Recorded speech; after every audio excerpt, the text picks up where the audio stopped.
Book Review Podcast, a haven for bookworms of all ages and the widest genres, from mystery to memoirs, romance to comedy, fantasy to sci-fi. If you love to read, this is a podcast for you. It's the Golden State Media Concepts Book Review Podcast.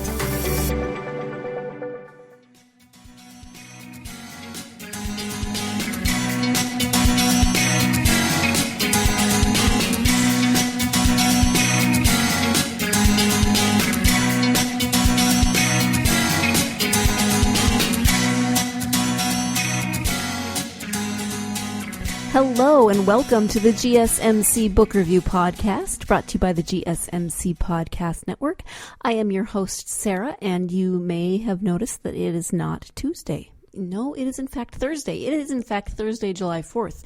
So happy 4th of July. I hope you are have had a wonderful day. Depending on where you are, your day might be almost done. Hope you had a wonderful holiday. You were safe. You spent time with family and friends, or however you spent it. Ours was pretty relaxing and nice. I am coming to you on Thursday instead of Tuesday for this interview episode. I've had some health issues this week, and that delayed the recording of this episode. So I'm doing fine, but I apologize for getting this out to you 2 days later than I normally would. At any rate, I do have an interview for this episode, and it is a returning author, which I always find so much fun to have people come back to the podcast. This is one of my interviews, my earlier interviews. Kristin Rockway came on to talk about her first book, Wild Woman's Guide to Traveling the World, and now she has come back with her second novel called How to Hack a Heartbreak. I was very happy to have her back, and let me go ahead and give you the description of this new book. By day, Mel Strickland is an underemployed help desk tech at a startup incubator, Hatch, where she helps the entitled programmers, hatchlings, who can't even fix their own laptops but are apparently the next wave of startup geniuses. And by night, she goes on bad dates with misbehaving dudes she's matched with on the ubiquitous dating app Flutter. But after one dick pic too many, Mel has had it. Using her brilliant coding skills, she designs an app of her own, one that allows users to log harassers and abusers in the online dating space. It's called Jerk Alert, and it goes viral overnight. Mel is suddenly in way over her head. Worse still, her almost boyfriend, the dreamy Alex Hernandez, the only non-douchey guy at Hatch, has no idea she's the brains behind the app. Soon, Mel is faced with a terrible choice, one that could destroy her career, love life, and friendships, or change her life forever. This is, as I'm sure you can tell, a romance. It's a romantic comedy. Mel is, what Mel goes through just makes me want to reach out and hug her. She's got just stuff happening at work. She's got stuff happening in her dating life. And I am so glad that I did not date in the era of dating apps on the phone. I did do some online dating, and Krstin and I talk a little bit about that in the interview, but I am so glad that I did not do dating in this current era, and I am knocking on wood that nothing happens with my husband and I have to go back into the world of cyber dating. Oh, no, thank you. This book was enough to make me say, I'm good. Maybe I'll just become a nun. So that's the description of How to Hack a Heartbreak. I really loved it. It was a lot of fun to read, and just a great summer read if you're looking for something to read over the summer, or if you have a vacation coming up, that would be awesome. Let's go ahead and turn now to that interview with Kristin so she can tell you more about the book How to Hack a Heartbreak. Hi, Kristin. Welcome back to the podcast. Hey, Sarah. Thanks for having me. It is wonderful to have you here, and we are here to talk about your new book, How to Hack a Heartbreak. Before we do that, in case people haven't heard your first interview or maybe need a refresher, could you just tell us a little bit about yourself? Oh, sure. Yeah, I am. My name's Kristin Rockway. I've been writing for about, my first book came out in 2017. It was called The Wild Woman's Guide to Traveling the World. That was my debut novel. Before that, I was a software developer for about 15 years. But now I'm a full-time writer, and that's I live in California, live in Southern California, but I'm a native New Yorker. So I've had a lot of changes, a lot of changes in my life, but that's about it, I guess. I would imagine that New York to Southern California would be a bit of a culture shock. It was absolutely a culture shock, yeah. And it took me, there was like a honeymoon period for the first 6 months or so, and then I was really missing New York. But now I've been here over a decade, and I definitely consider myself a Californian, albeit with a Brooklyn accent. And, no winters has got to be better. Oh, absolutely. It's funny. When I first moved, my family was like, oh, you're going to miss the seasons. You're going to miss the snow. And I was like, nope, don't miss it at all. It's pretty great living in a temperate climate. Yeah, exactly. So if you can give us a quick overview of How to Hack a Heartbreak, that would be great. Sure. So it follows, the main character is Melanie Strickland. She's a 20-something. She is living in New York City.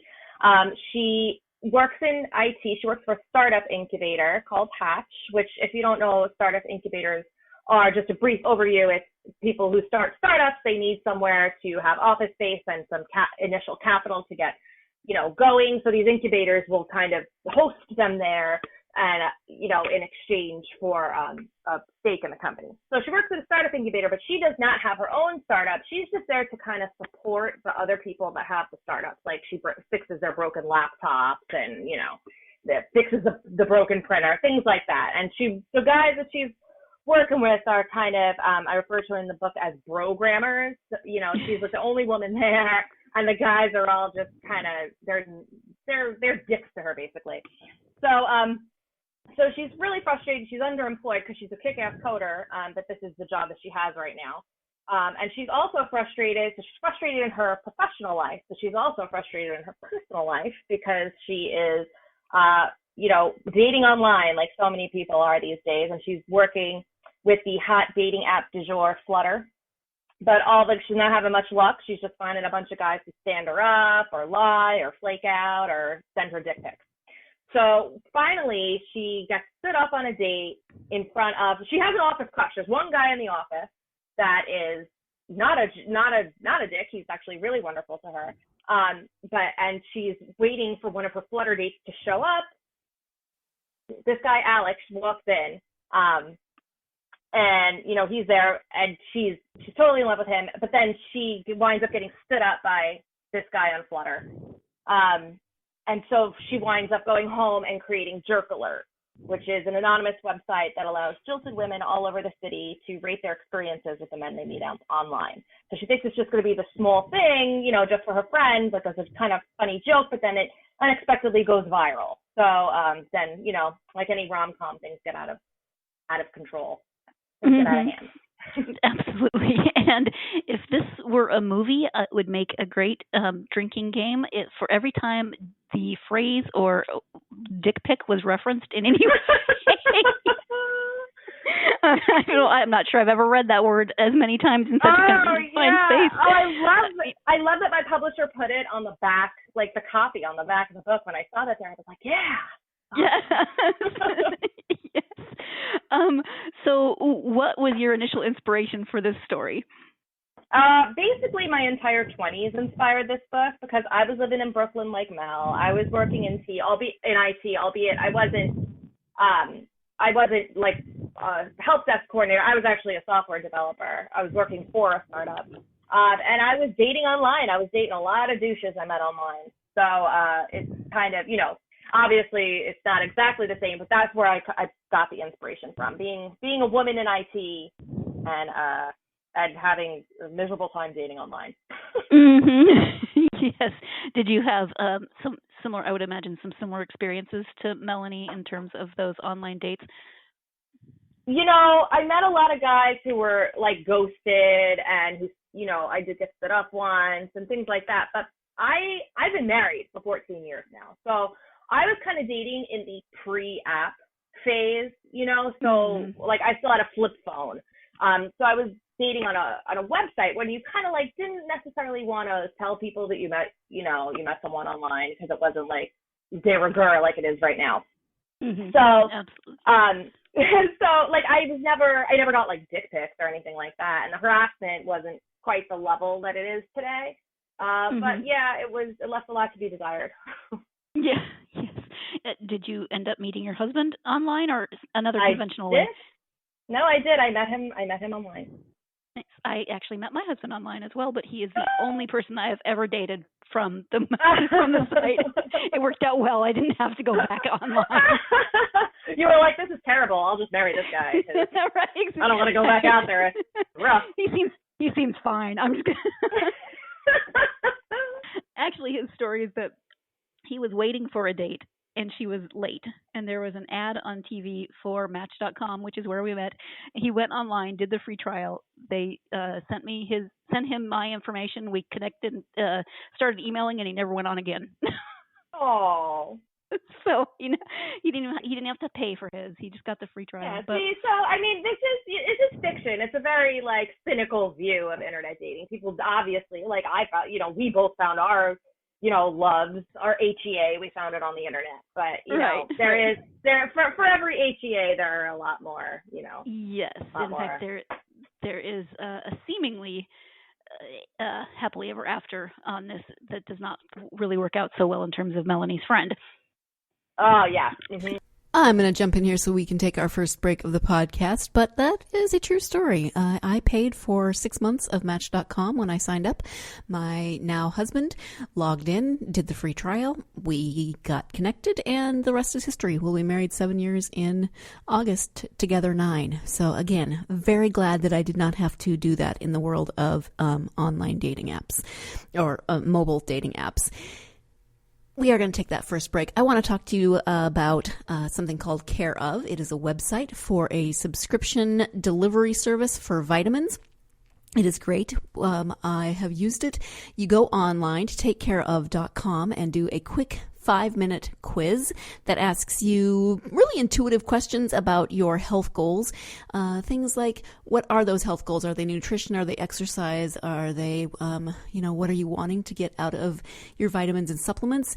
Are you sleeping well? Do you need more iron? Really easy questions that you answer, and then they put together a recommended package of vitamins and supplements for you based on what you answer on the quiz. You can then alter that package and indicate what you would like, or go into their catalog to choose other supplements. I found it to be great because I'm not so good with the vitamin aisle.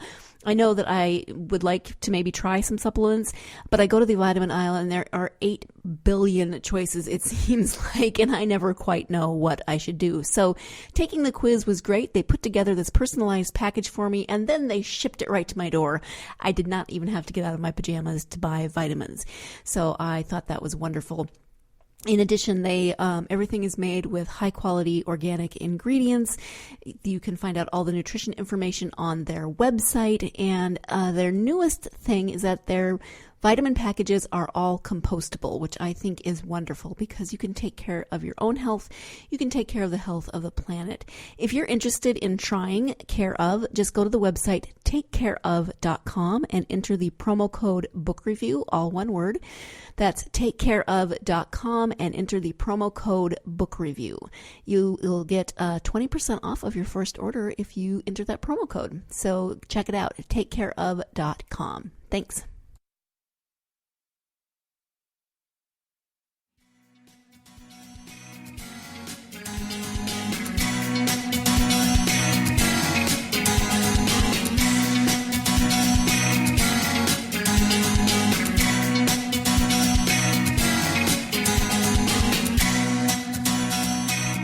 Welcome back to the GSMC Book Review Podcast. Before the break, Krstin and I were talking about our online dating experiences, and that is something that, of course, the main character, Melanie, experiences in this book as well. So we're going to turn now to that interview again and talk a little bit more about Melanie as the main character.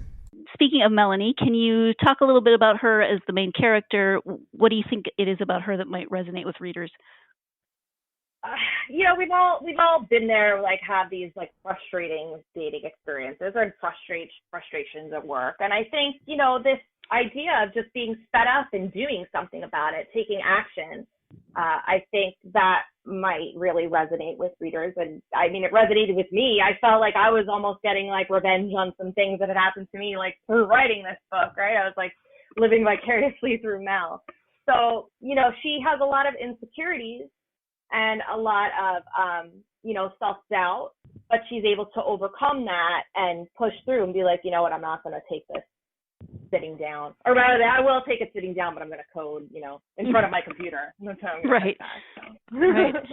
And, you know, she is lucky in that she's a really close-knit group of girlfriends who she's not going through all these experiences alone. You know, she has that group that she can vent to and who support her. How would you say those friendships drive certain parts of the story?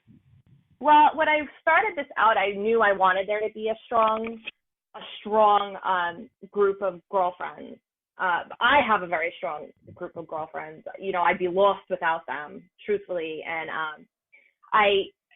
so I didn't want them to just be kind of like sidekicks. I wanted them each to have their own stories. And I wanted them each to contribute to Mel's story in meaningful ways. And, you know, I don't want to give too much away, but they really do, you know, like they encourage her, or they call her out when she's being ridiculous, right? I really wanted to show that, because I have that with my closest girlfriends, and I really wanted to show that that was a real thing.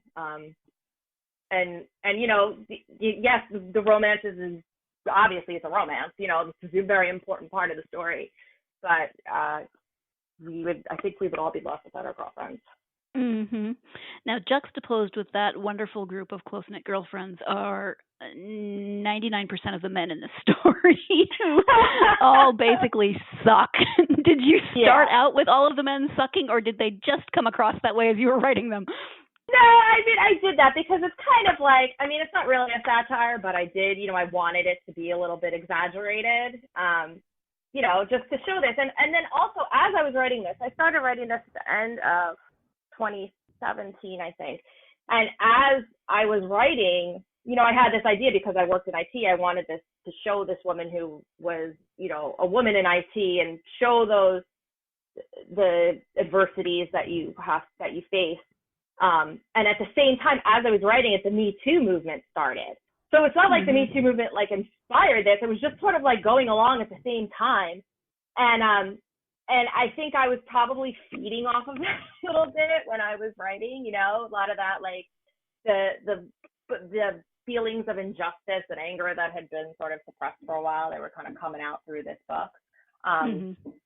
So yeah, I mean, it wasn't the plan from the start. I mean, I did know that I wanted to kind of show this, you know, I wanted to have a woman standing up against being treated unfairly. But it was kind of like a snowball kind of building as it rolled down the hill, you know? Right. And even aside from the men who are just horrible in the dating world, and just the blatant sexism in her workplace, not only from the people that she's trying to help at the help desk, but even her immediate supervisor just, you know, keeps brushing off everything she says, just tells her to keep smiling and not to rock the boat. I just wanted to reach through the pages and slap everybody. Yeah.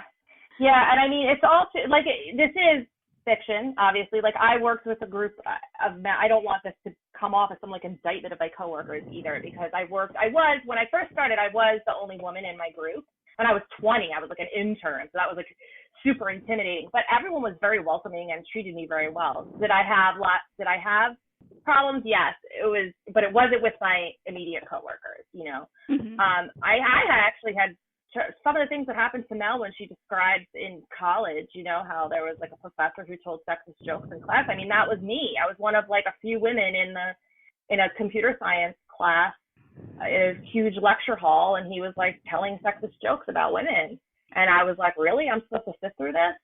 And at one time I booed him. I loudly booed him, and that was it. He had it out for me for the rest of the semester. Oh, geez. This is a little bit off topic, but does that make you just more determined to encourage women and girls to be involved in like STEM Oh yeah, absolutely. There's this great organization called Girls Who Code that supports that, and they have programs for girls, to just kind of encourage them to be in STEM where they're not around people who are making them feel like they're less than, they could just focus on the code as opposed to, having to prove themselves, right? Exactly. Yeah. So you did come from the tech world, but did you still need to do any kind of research for the book? Oh yeah. Well, I did have to do some research in terms of like some of the locations, like in San Francisco, and then some of like the inner workings of how like a deal is made in Silicon Valley. I think probably the biggest amount of research I did was with regard to the swiping apps, because I've been married for 14 years. I didn't install Tinder, honey, just in case you're listening to this. I did not. I didn't do that, but I do have like my sister, my friends, they're all on it. And, I've seen them swiping, and I mean, it's crazy. Like they'll just sit there and be like, no, like this super split second decisions. So I did some research, secondhand through my friends. Right. And their experiences. How has then writing this book different from writing your first novel? Well, the first novel was almost easier because I didn't have any kind of plan. I was like, well, I'll try and get this published. I don't know. Maybe it'll happen, and then it did. And so writing the second novel was harder because I feel like there was more expectation. I had I had a book out there already, and I had an author brand, and, there were readers, and it was really hard. Authors say that like the second book is like super challenging, and they are not lying. It was hard. Mm-hmm. Yeah.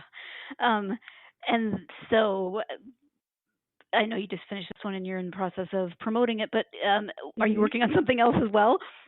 I am, yeah. It's like a constant thing. I'm doing like 3 things at a time. I'm like promoting this book and like brainstorming another book. And in the meantime, I'm in edits on a book that's coming out next summer.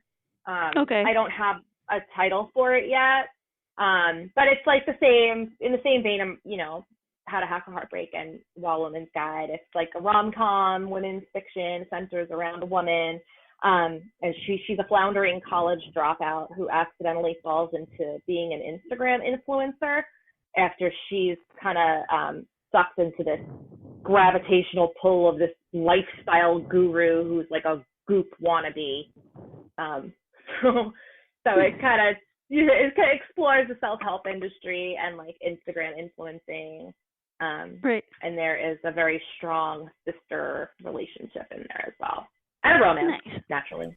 Jumping back in here so we can take our second break of the podcast. When we come back, I'll be asking those author questions that probably are obvious to authors and less obvious to me as the show host. But stay tuned. You're listening to the GSMC Book Review Podcast, and I'll be right back. Tired of searching the vast jungle of podcasts? Now listen close and hear this out. There's a podcast network that covers just about everything that you've been searching. Hey! The Golden State Media Concepts Podcast Network is here. Nothing less than a podcast bliss with endless hours of podcast coverage.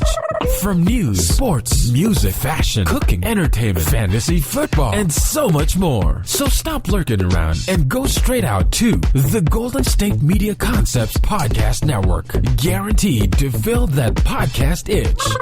Whatever it may be. Visit us at www.gsmcpodcast.com. Follow us on Facebook and Twitter, and download us on iTunes, SoundCloud, and Google Play.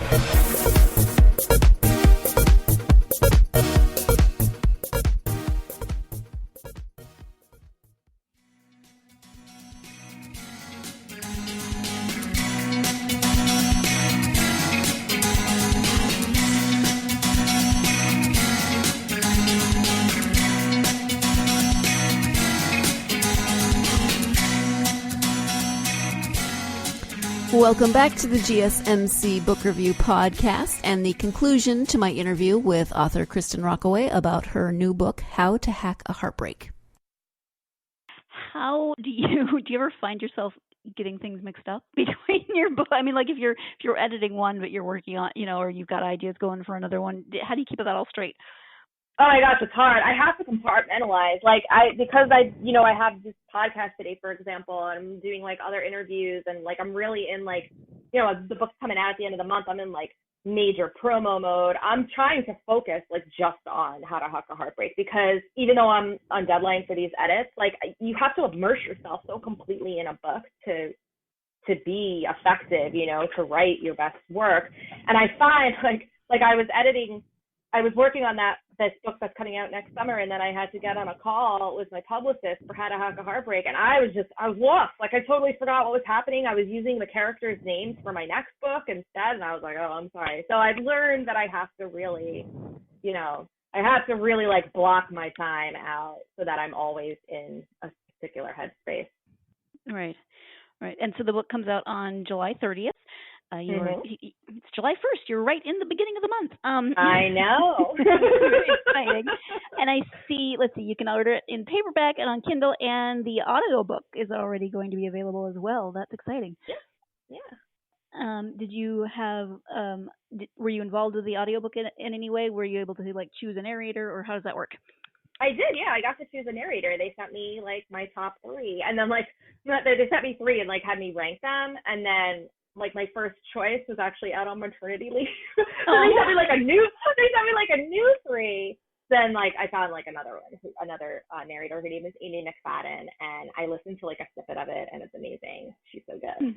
Nice. She gets that like perfect sort of like snarky, cynical, but endearing kind of voice. Perfect.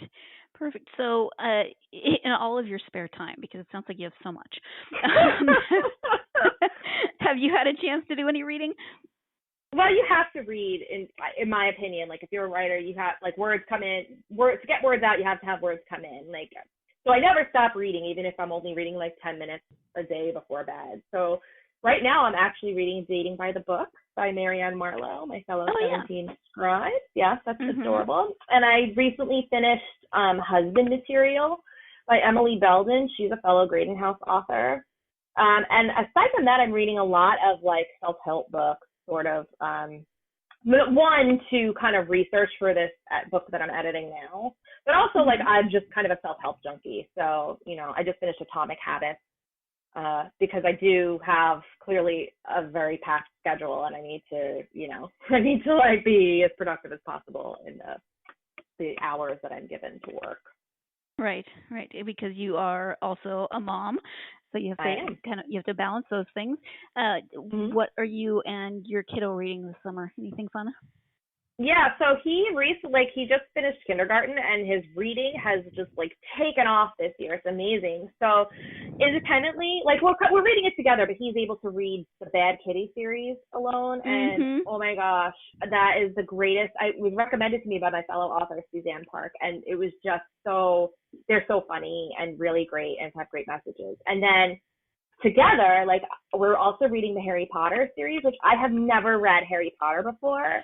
Because it was just, I don't know, it never... said that on Twitter, right? That you did. I was Instagramming it, yeah. So, but then, like, he was, like, interested in it. I was like, okay, well, we'll get it from the library. And I got sucked in. Like, I am total Potterhead now. I took the quiz. I'm a Ravenclaw. My son's a Ravenclaw. We're, like, obsessed. So now what we're doing is we're reading the book. And, it's slow going because we just read a little bit every day. Right. And I read it out loud to him. So we read a book, and when we're done, then we watch the movie. So we recently finished book 5, and we're in the middle of watching the Order of the Phoenix movie now. Okay. Does he like the movies? Yeah, he does, but it's so funny because my husband's not reading them with us, but we'll watch the movies together.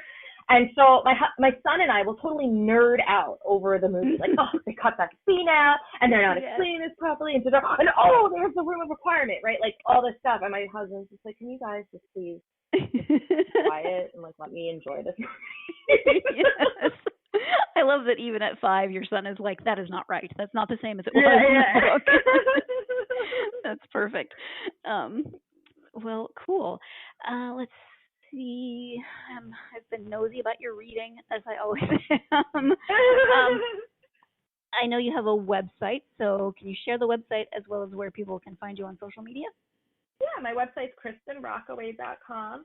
And I'm on social media. My handles for all my social media accounts, Facebook, Instagram, Twitter, even Pinterest, is Kristin Rockaway, all one word.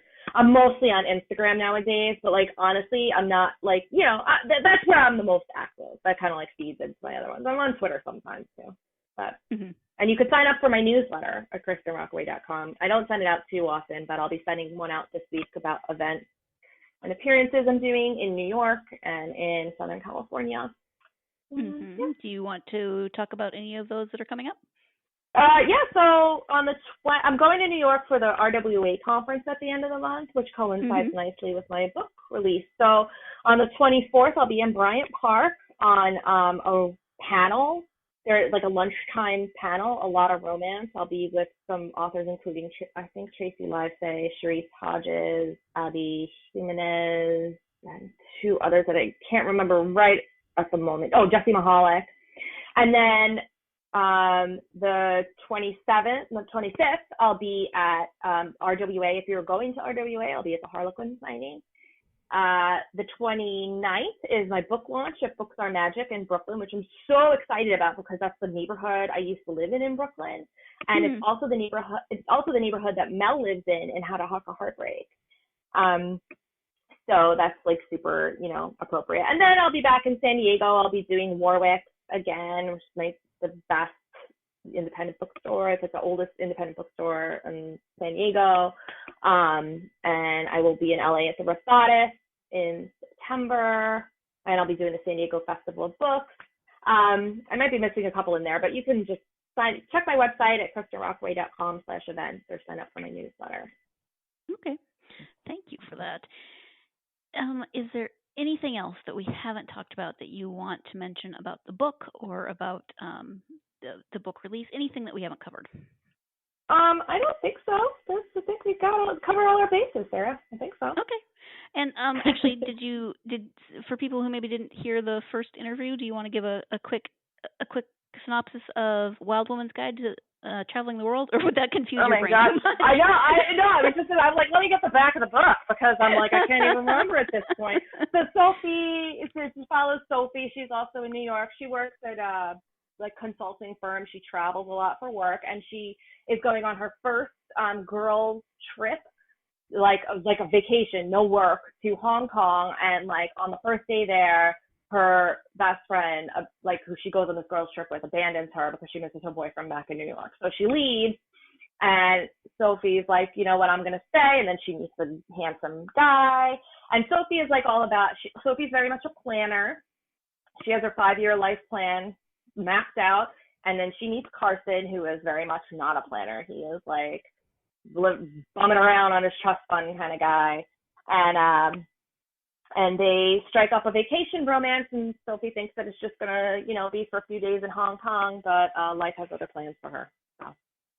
Thank you for that. That's pretty much it, right? Did I miss anything? I don't know. I can't. No, I think that I think that sounds right. Yes, and then of course things go from there, as they always do in romantic comedies, which are one of my favorites. So, thank you so much for taking the time on this first day of your release month. You can celebrate all month, I think, kind of like a birthday month. I think release month should count.